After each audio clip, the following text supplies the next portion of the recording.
Hoje nós vamos dar continuidade, à nossa escola bíblica. Ainda estamos trabalhando em cima do livro do Alistair McGrath e o J. Packer, são os fundamentos do cristianismo. Na última aula nós falamos sobre o que é fé, explicamos um pouco a constituição da fé, o que relaciona de alguma forma a nossa crença e a nossa obediência em relação a Deus.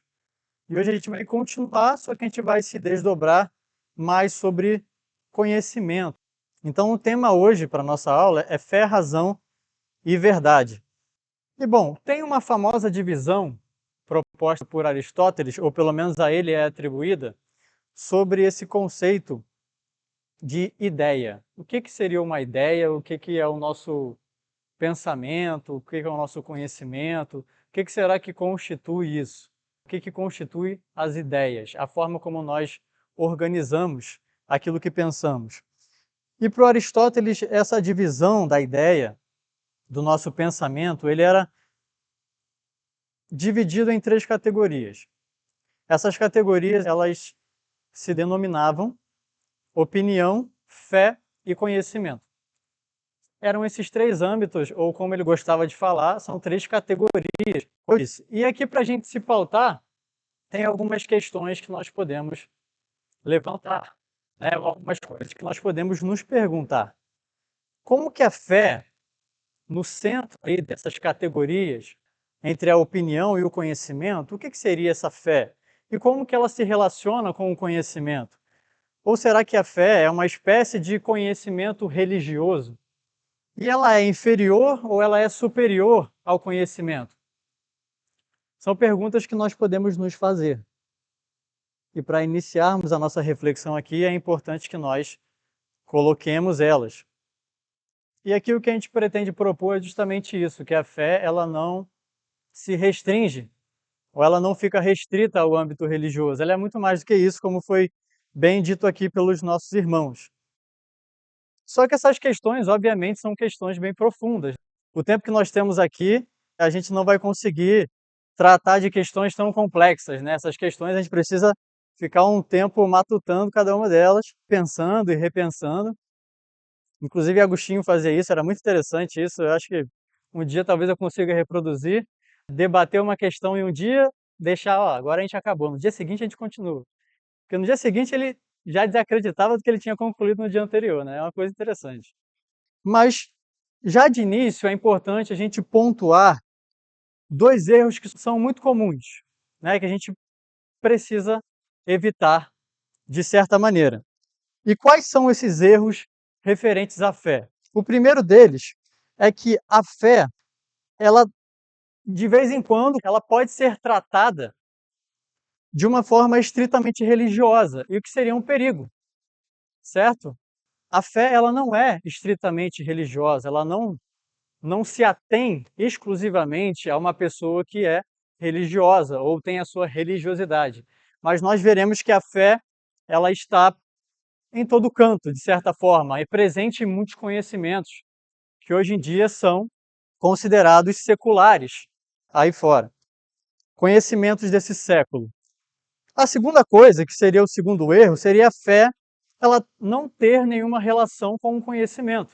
Como Aristóteles dividiu aqui dentro desse conceito que ele criou, que a fé ela está no meio, algumas pessoas talvez sejam levadas a inferir que a fé ela é alguma coisa diferente de conhecimento, uma espécie de estado intermediário do pensamento. Ou seja, nós temos conhecimento, temos razão, temos a opinião, que na cultura grega essas 2 coisas se dividiam de determinada forma, que seria doxa. Os gregos diziam que a doxa era a opinião, enquanto o conhecimento era aquilo que eles chamavam de episteme. E daí vem alguns termos, tipo epistemologia, que é uma das disciplinas da filosofia. Então a episteme seria esse conhecimento seguro, conhecimento objetivo, um conhecimento que seria conclusivo, enquanto a doxa ela não passava de mera opinião. Ela seria um conhecimento relativo ou subjetivo. E a fé estaria no meio dessas 2 coisas. Mas o que nós queremos explorar aqui é que não se trata disso. A fé ela é muito mais que isso. A fé ela permeia o nosso conhecimento, ela permeia as nossas opiniões, ela está envolvida com todos esses âmbitos de conhecimento. Para a gente partir do ponto de que a fé ela é muito mais do que conhecimento e ela está presente nos nossos conhecimentos de forma geral, a gente tem que atentar para o fato de que frequentemente a gente é compelido a confiar em certas coisas. Coisas essas que nós não temos certeza absoluta para tomarmos uma decisão, ou então para sermos levados a confiar nelas. Mas mesmo nesses atos de fraca certeza, esses atos eles estão relacionados com o conhecimento. Um exemplo que o próprio C.S. Lewis dá, quando ele fala sobre fé e fala sobre confiança, conhecimento, que ele fala sobre quando nós entramos em um lugar e nós vamos nos assentar numa cadeira. Antes de nós nos assentarmos numa cadeira, a gente não verifica se essa cadeira pode nos aguentar. A gente simplesmente chega e nós não testamos racionalmente ou de forma lógica ou científica se essa cadeira poderia nos suportar, ou se de fato ela está bem equilibrada, bem balanceada para aguentar qualquer pessoa. Nós não fazemos esse tipo de verificação, simplesmente nos sentamos. Então, existem certas atitudes, certas ações que nós tomamos sem ter absoluta certeza das coisas, né? Isso seria uma espécie de fé, né? Alguma coisa que nos leva a tomar decisões, mesmo sem ter total certeza do que estamos fazendo ou falando, ou enfim. Mas o fato é que mesmo essa fé, mesmo essa certeza não sendo plena, nós temos um certo conhecimento a respeito das coisas, né? Nós sabemos que é uma cadeira, nós sabemos que cadeiras servem para se sentar, nós temos alguns conhecimentos para tomarmos determinadas ações. Então, esses conhecimentos estão junto, de certa forma, tomando auxílio da fé e, ao mesmo tempo, auxiliando essa fé para que nós possamos agir.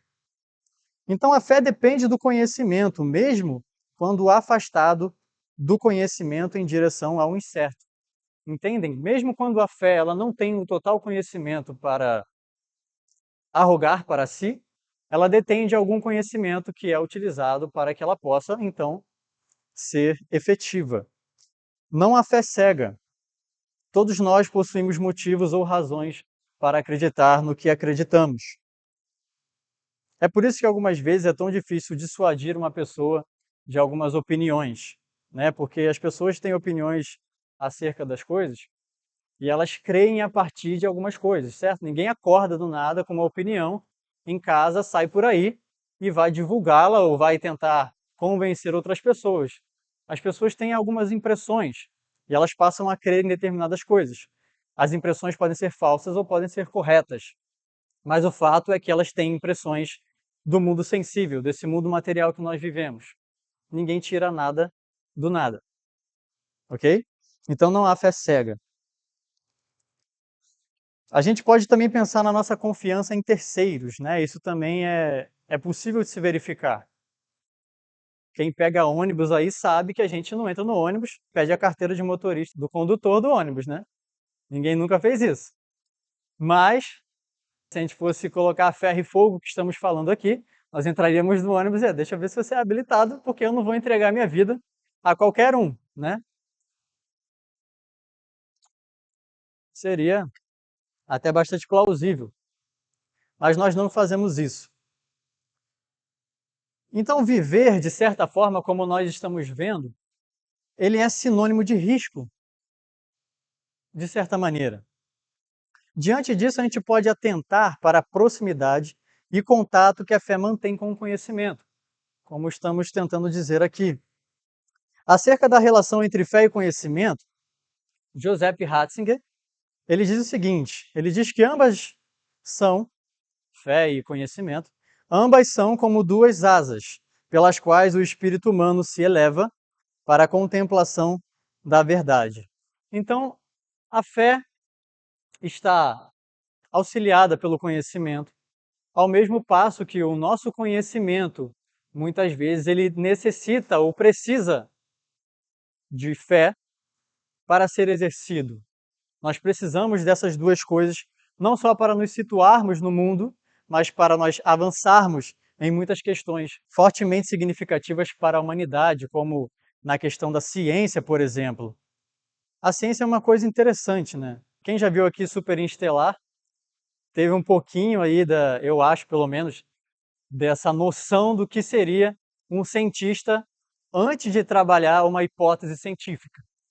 Eu lembro de estar vendo, ele entra no quarto da filha dele, tem uma luz batendo com uma poeira caindo, ele olha para aquilo, e ele fala, bom, uma seta significa 1, 2 é 0. Aí você pensa, rapaz, mas de onde você tirou isso? Né? Não tem o menor sentido. De onde você está tirando isso? E o que você está se pautando para afirmar esse tipo de coisa? Então, hipóteses científicas muitas vezes podem começar de forma não científica. E isso para dizer que podem começar de forma metafísica. As pessoas podem ser inclinadas a acreditar de determinada forma, e a partir daquela construção que foi desenvolvida naquele pressuposto, as pessoas chegarem a hipóteses de fato cientificamente prováveis ou demonstradas. Então, muitas hipóteses começam dessa forma, a partir de uma fé, de uma centelha. Por fim, apesar do grande enfoque que a gente está dando aqui para o conhecimento, para nós não nos limitarmos à fé simplesmente ao conhecimento, o fato é que a fé ela parte, como eu disse, de certa maneira do conhecimento. O conhecimento ele está precedendo a fé e normalmente ele precede a fé. Então todo o processo ele tem início, seja para nós crermos, ele tem início no conhecimento. Só que, obviamente, a fé ela é muito mais do que isso. Para a gente pensar em que momento isso acontece, é muito difícil nós precisarmos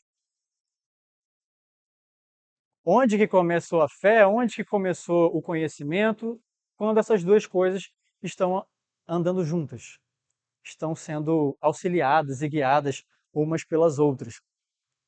Por exemplo, se a gente pensar, e aqui é uma questão filosófica, obviamente, se a gente pensar na questão da queda do homem, nós pensamos que a Bíblia ela dá o relato ou a narrativa de como aconteceu, como que Adão foi lá e transgrediu a ordem de Deus a pegar aquela fruta, mas nós podemos parar e pensar, bom, mas quando que começou ou onde foi que Deus percebeu ou o homem ele se inclinou de fato ao mal?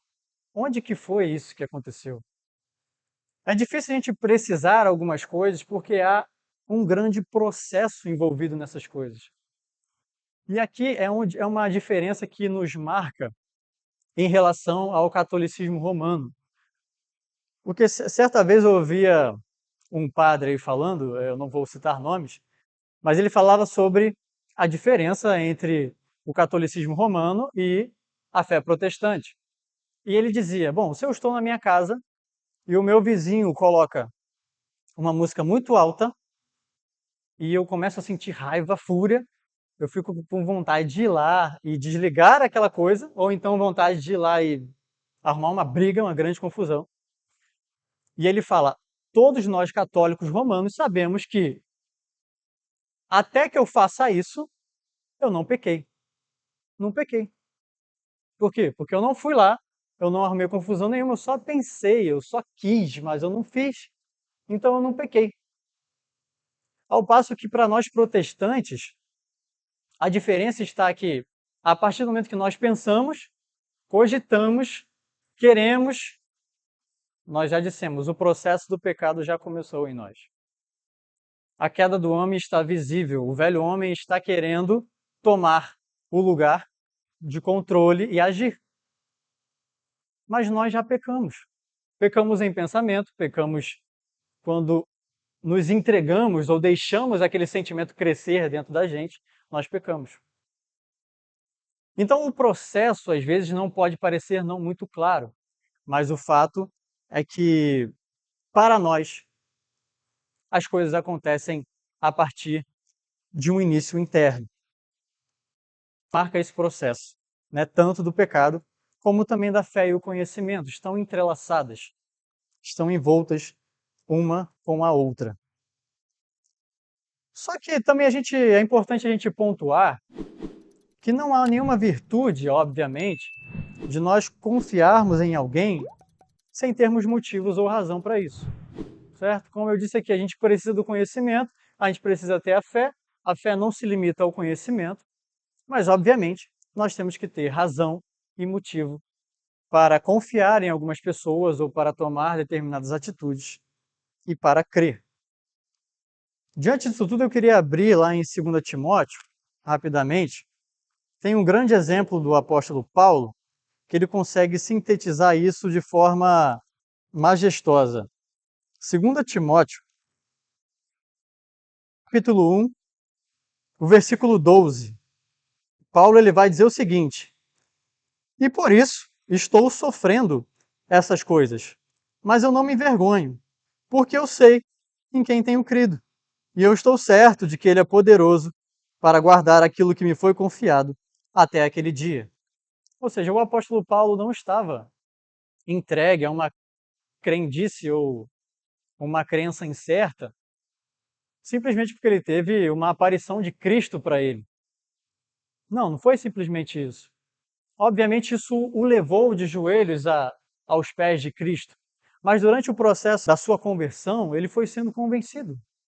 E Deus usa o conhecimento para nos convencer de verdades espirituais.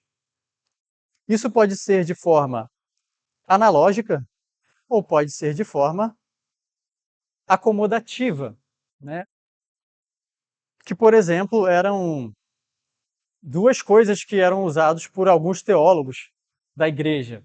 São Tomás de Aquino, ele usava o conhecimento para que nós saibamos como é Deus, ele usava o conhecimento que é descrito como analógico, ou seja, eu conheço algumas coisas através de outras. Por exemplo, a Bíblia faz muito isso quando ela compara o povo de Deus, a sua igreja, com uma noiva, com um animal. Qual seria o animal? A ovelha. Somos ovelhas. A Bíblia usa isso o tempo todo. Isso é um conhecimento que é descrito de forma analógica, ou seja, nós conhecemos algo a partir de outra coisa. Uma coisa mais fácil de nós entendermos, uma coisa que nós conseguiremos entender. Então nós sabemos o que é uma ovelha. Jesus, quando propôs as parábolas, ele falava para pessoas que, de certa forma, naquele tempo, eram agricultoras. Quando ele falava da semente, quando ele falava da terra, ele sabia que aquelas pessoas iam entender o que ele estava falando. Então existe um conhecimento aí que é obtido de forma analógica.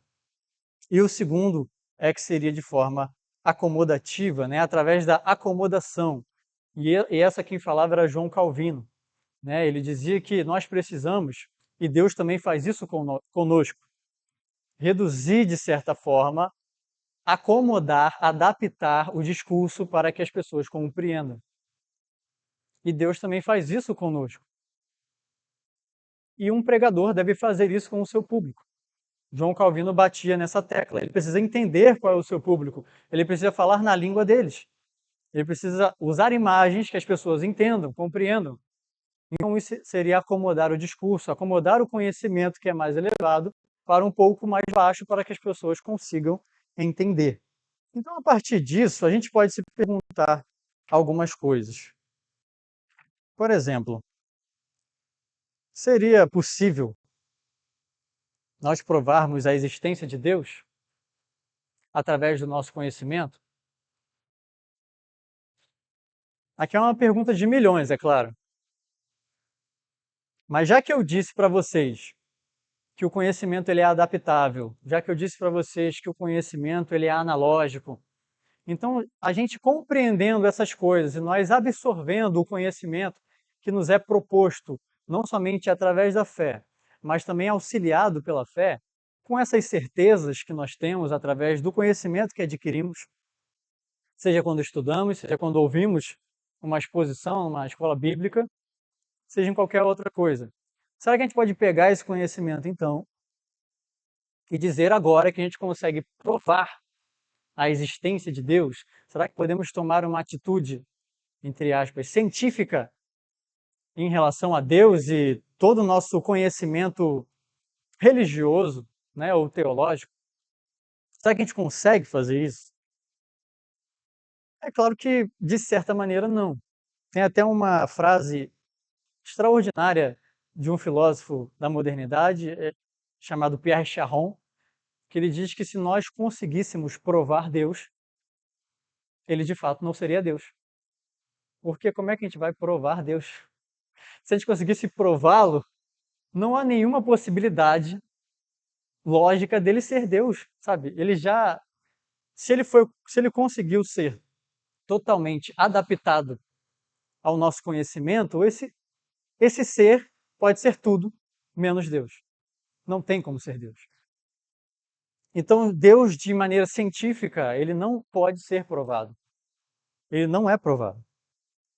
Agora, obviamente, nós temos boas razões, através da fé, e pessoas, como eu disse aqui, Tomás de Aquino, desenvolveram um conhecimento auxiliado pela fé e pela revelação de Deus, que pode levar as pessoas, assim como nós, a termos boas razões para crer e para sustentar o que sustentamos.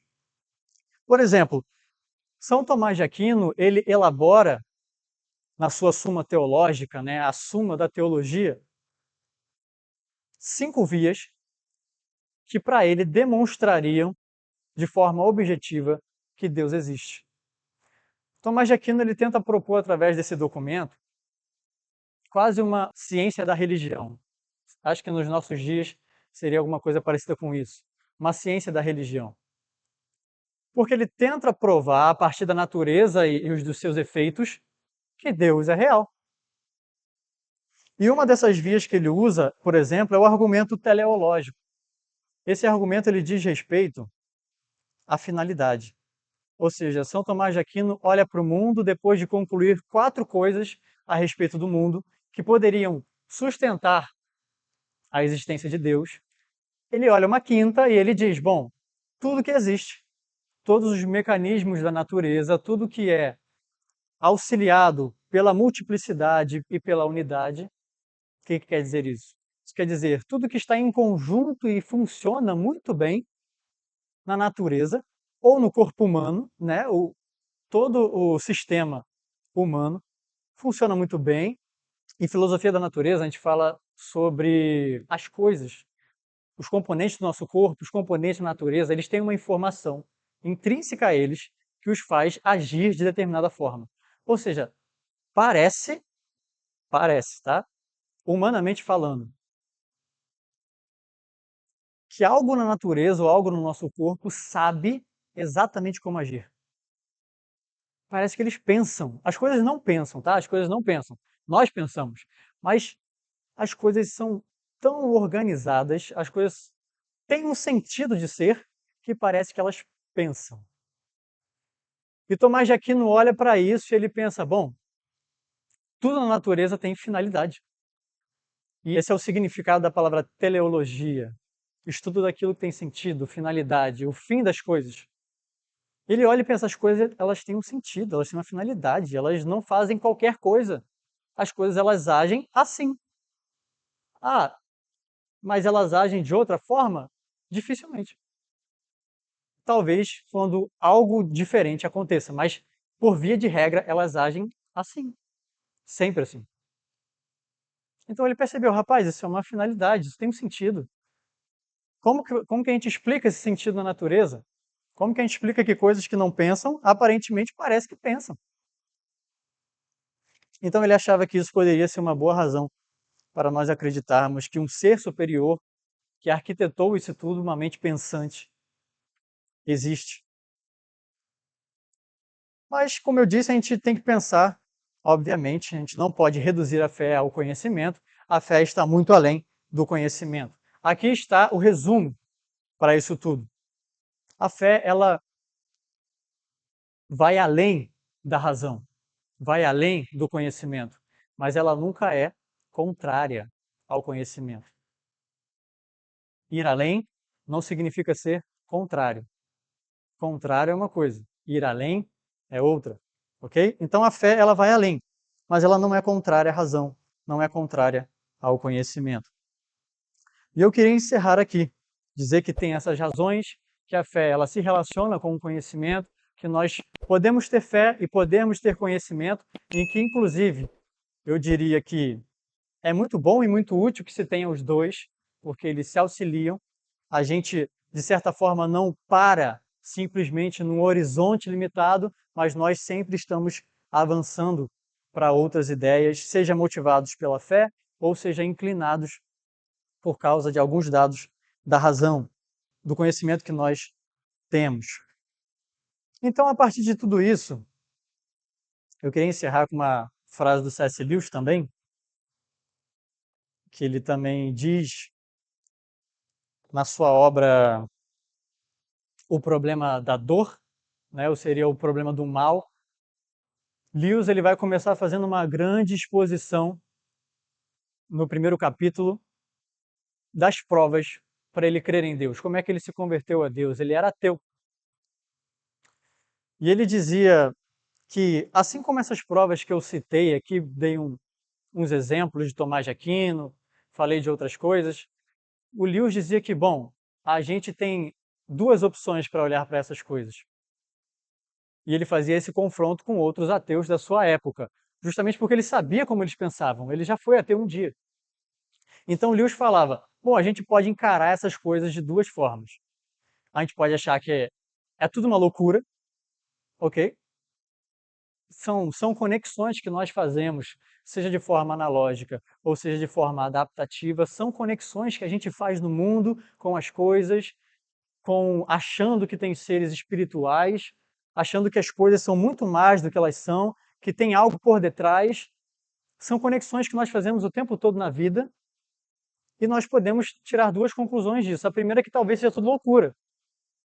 Nós sofremos alguma espécie de surto coletivo ou na nossa natureza tem alguma coisa que nos faz ser loucos, porque se a gente está vendo coisa onde não tem, então a gente deve ser louco. Ou a segunda opção, que Lewis escolheu, ou se isso não é uma loucura, então só deve ser uma coisa: revelação. Alguém, algum ser, alguma coisa, está se revelando para nós o tempo todo, através de diversas coisas, seja através da natureza, seja através do nosso espírito. Essas conexões que estamos fazendo o tempo todo na vida não são fruto de um acaso, não são fruto de uma natureza maníaca ou fora de si. Não são. São uma revelação. É como se ele estivesse justamente dizendo: tem alguém que está tentando se conectar conosco, tentando nos mostrar alguma coisa, e é a gente que está virando a cara para essa pessoa. E é a gente que está ignorando, a gente que está seguindo direto. Mas tem sentido, tem significado. Então essa é a opção que Lewis adere. Eu queria encerrar aqui, mas antes eu queria abrir um espaço para perguntas. Temos algumas perguntas ou algumas colocações.